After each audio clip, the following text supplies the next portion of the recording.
টিমের স্ট্রেংথ বুঝে আসলে আমাদের যেতে হয়। অনেক সময় আপনি লাকি থাকবেন, অনেক সময় লাকি থাকবেন না। দেখুন, এই উইকেটে আমার কাছে মনে হয় এখনও বলারদের অনেক কিছু করার আছে। তারা জায়গা ছাড়েনি, তাদের এরিয়াতে চেষ্টা করেছে, তারা সবসময় বল করতে আমাদের সারাক্ষণই চ্যালেঞ্জের মধ্যে রেখেছিল। আমি বলবো না যে একেবারে বিপরীত ধর্মী। সকালবেলা পাকিস্তান আসলে ভালো বল করছে, অনেক রান করাটা অনেক কষ্ট ছিল। সেখান থেকে আমি মনে করি আরেকটা সেশন ব্যাটিং করতে পারলে আমাদের জন্য ভালো হতো। বাট দিন শেষে আমরা তো 400 রান ক্রস করছি। আমার মনে হয় যে আরও হয়তো 50 রান করলে আমাদের জন্য অনেক বেটার হতো। বাট বোলিংটা আমি মনে করি যে আমরা একটু এলোমেলো বল করছি আজকে। যেহেতু এটা টেস্ট ক্রিকেট, কামব্যাক করার অনেক সুযোগ আছে। আজকে আমরা এটা রিঅ্যাসেস করব, আসলে কোথায় বল করতে হবে এই উইকেটে, কোন জায়গায় করলে আসলে ব্যাটসম্যানকে আরও বেশি ডিফিকাল্ট দিবে। তো আমি মনে করি যে হয়তো আমরা আবার কালকে ভালো ব্যাক করতে পারবো। Optical brighter photo catalyst active granule সমৃদ্ধ বসুন্ধরা পাওয়ার ওয়াশ ঝলমলে কাপড়ে ফুরফুরে মন। ও আসলে ওর জায়গা ছাড়ে না। একটা একটা এরিয়াতে মানে কনসিস্টেন্সি, সে একই জায়গায় বল করতে পারে, তার এক স্ট্রেংথ। সে সেটা আগেও করেছে। আর এই উইকেটটাতে যেহেতু একটু মুভমেন্ট ছিল, সে সেটা খুব ভালোভাবে কাজে লাগিয়েছে। কালকে আমরা খুব ভালোভাবে হ্যান্ডেল করছিলাম। আমার মনে হয় যে কালকে খুবই ভালোভাবে হ্যান্ডেল করছে। আজকে হয়তো ব্যাটসম্যান আমাদের খুব বেশি ছিল না, হয়তো 2টা ব্যাটসম্যান ছিল। তো এই কারণে হয়তো যদি লিটন এবং মুশফিক যদি আরেকটু লম্বা খেলতে পারতো, তাহলে আসলে আমার মনে হয় না যে খুব বেশি মানে আরও কিছু ছিল।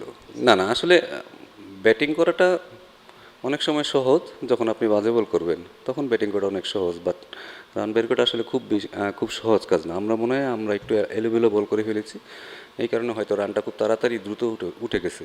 বাট আমরা যদি হয়তো ভালো চ্যানেলে বল করতাম, তাহলে হয়তো এত রান হতো না। টিম তো আসলে টিমের স্ট্রেংথ বুঝে আসলে আমাদের যেতে হয়।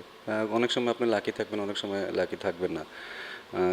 কারোর জন্য তো আসলে কাউকে সুযোগ করে দেওয়াচ্ছে, আমার কাছে মনে হয় যে সে সেটা আর্ন করে কিনা সেটাও বেটার। এবং টিমের আসলে আমাদের টিমটা আসলে আমরা অনেক সময় পারি না করতে, অনেক কিছু কারণে, অনেক কারণ আমাদের টিমের ব্যালেন্সটাও দেখতে হয়।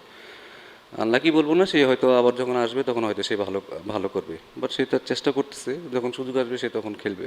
আমাদের কিছু এরিয়াতে আসলে ইমপ্রুভমেন্ট অনেক দরকার। সেটা মানে স্পেশালি স্লিপ ক্যাচিং, কারণ এটা স্পেশালাইজেশন জায়গা। এই জায়গাটা আসলে আরেকটু কীভাবে উন্নতি করা যায় সেটা নিয়ে আমরা আসলে কথা বলবো। হতে পারে আসলে পুরাটাই তো আসলে মেন্টাল সাইড। কারণ যখন দেখবেন যে উইকেটে ঘাস আছে, তখন বলাররা অনেক এক্সাইটেড হওয়ার চান্স আছে। তা আমার মনে হয় ওইখানে আমরা ভুলটা করেছি। আমাদের আসলে ভালো জায়গা মেনটেন করাটা খুব বেশি জরুরি ছিল, সেখানে হয়তো আমরা সেই ভুলটা করেছি। আসলে আমাদের নর্মালি আমাদের এম থেকে আমরা আসলে 5 সেশন করতে পারি। তো সেইভাবে আসলে আমরা সেই লক্ষ্যেই যাচ্ছিলাম।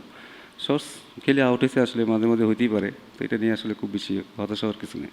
এইটা নিয়ে আসলে আমি নর্মালি টিম সিলেকশন বা ইয়েতে আমরা আসলে থাকি না। তারপরেও আমার কাছে মনে হয় যে স্পেশালি ইনিংসের খেলা এই রাইটি লেফটি চিন্তা করাচ্ছে, কারণ ওরা তো পরপর 3টা লেফটি নামছে। খুব বেশি অসুবিধা হয়েছে। যে ভালো সে সব জায়গায় ভালো হবে, ঠিক আছে, যে খারাপ সব জায়গায় খারাপ হবে। তো আমার মনে হয় আমরা ভালো জায়গায় বল করি নাই, সেটা হচ্ছে আসলে আমার কাছে মনে হয় যে সেটাই আমাদের যদি আজকে দিনটা সবচেয়ে বলেন যে আসলে পেস বোলিংটা একটু ভালো ভালো জায়গায় বল করা উচিত ছিল।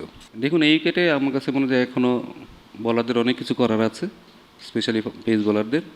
আমরা বললাম তো আজকে আমরা যেহেতু একটা সেশন ভালো বল করি নি, এটা ভিজিবল, এটা সবাই বুঝতে পারতেছে যে আমরা আসলে ভালো বল করি নি। তো এটা আসলে ফিক্স করাটা খুব সম্ভব, এবং এটা খুব তাড়াতাড়ি করবে, কারণ আমাদের ফাস্ট বোলাররা সবসময় আমাদেরকে ম্যাচ জিতিয়েছে এবং তারা এক্সপিরিয়েন্স, তারা আমার মনে হয় যে তারা কালকে ভালো করবে। এখানে আসলে স্পিনারদের খুব বেশি কিছু করার নেই। বল এখনও ঘুরতেছে না, বল সোজা স্টাম্পে ব্যাটই আসতেছে।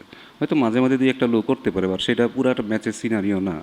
তো সিনারিওটি হচ্ছে আমরা একটু ভালো জায়গায় বল করি, পেস বোলারের জন্য ধারাবাহিক অনেকগুলো ওভার যেন আমরা কন্টিনিউ ভালো বল করতে পারি, তখন হয়তো আমাদের উইকেট পড়ার চান্স বেশি থাকে। উইকেট আসলে খুব বেশি চেঞ্জ হয় না, গতকালে যা ছিল আজকেও খুব একই রকম আছে। আমি বলবো যে পাকিস্তান আজকে খুবই ভালো বল করেছে, তারা জায়গা ছাড়েনি, তাদের এরিয়াতে চেষ্টা করেছে, তারা সবসময় বল করতে আমাদের সারাক্ষণই চ্যালেঞ্জের মধ্যে রেখেছিল। আমরা এলোমেলো বল করেছি। না, টিম সিলেকশনে আমরা থাকি না, ঠিক আছে। টিম সিলেকশন আমরা যেন থাকি না, সেই তো আমাদের আসলে বলার কিছু নাই এখানে।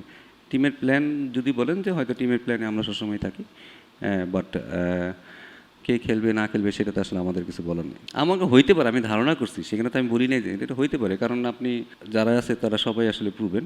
এখানে কাউকে তো আসলে আপনি ফেলে দিতে পারেন না, এবং আপনি এক্সট্রা বলার নিয়েও যেতে পারবেন কিনা সেটাও আপনাকে চিন্তা করতে হবে।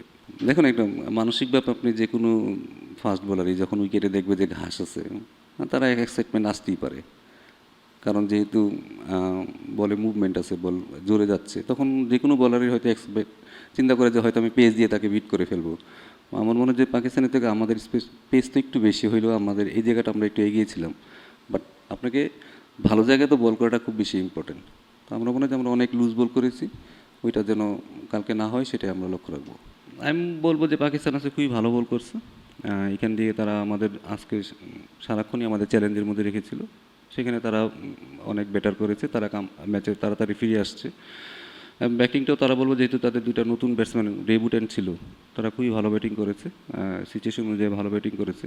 আমি বলবো যে সোফার তারা আজকে আমাদের চেয়ে বেটার ক্রিকেট খেলেছে।